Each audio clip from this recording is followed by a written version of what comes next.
Legorretako etxezarreta paper fabrika 200 langile baino gehiago izatera heldu zen. Gaur egun hondamendi industriala da.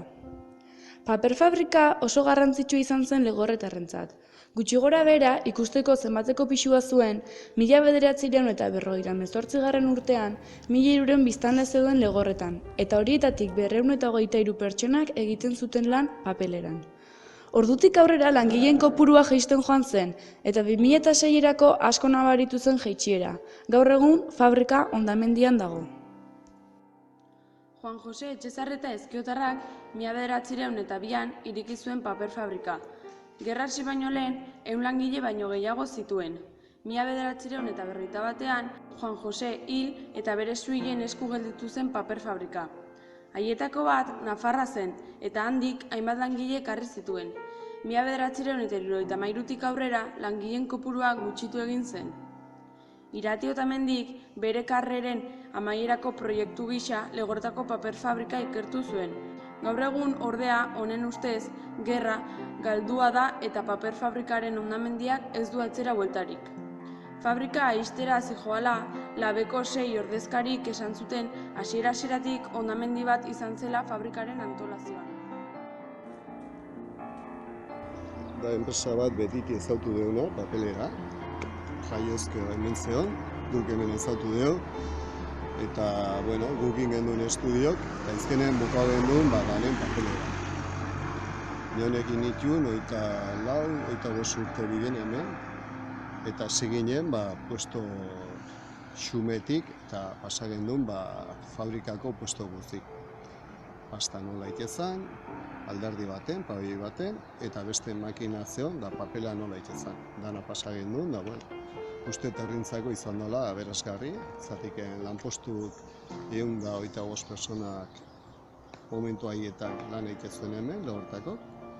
Izango ziren 10 edo 12 bat kanpotarrak, beste guztik herrikok, eta alde batetik aberastasun.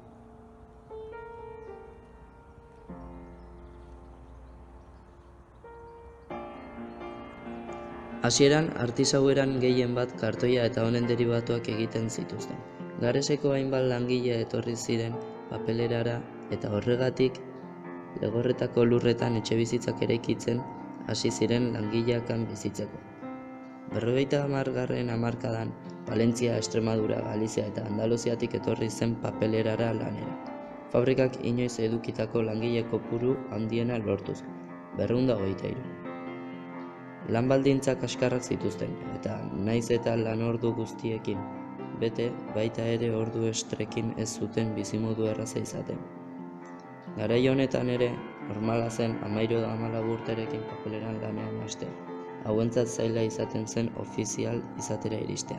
Ofizial gehienak nagusi eta arduradunen familiakoak izaten baitziren.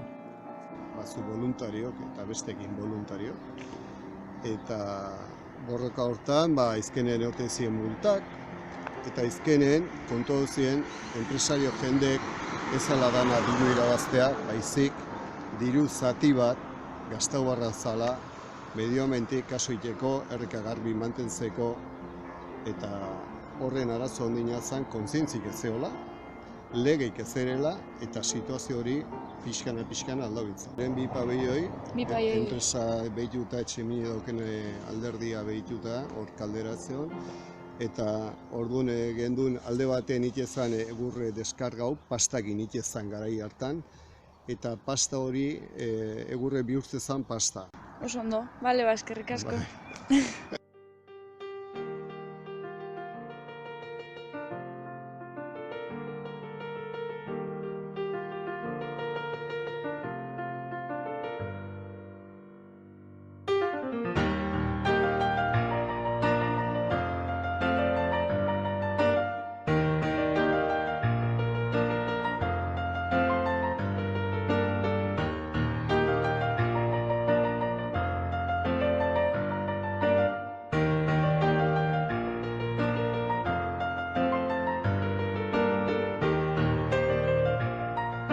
Legorretako paper fabrika industria iraultzaren adibide garbia da, eta ondare bat den heinean Legorretarrentzat historian garrantzi handia izan du. Hirigintzan etxeak egin dira, Eta udalak papeleraren garrantzia hartuta hainbat egitasmo ditu eta hori txalotzekoa da.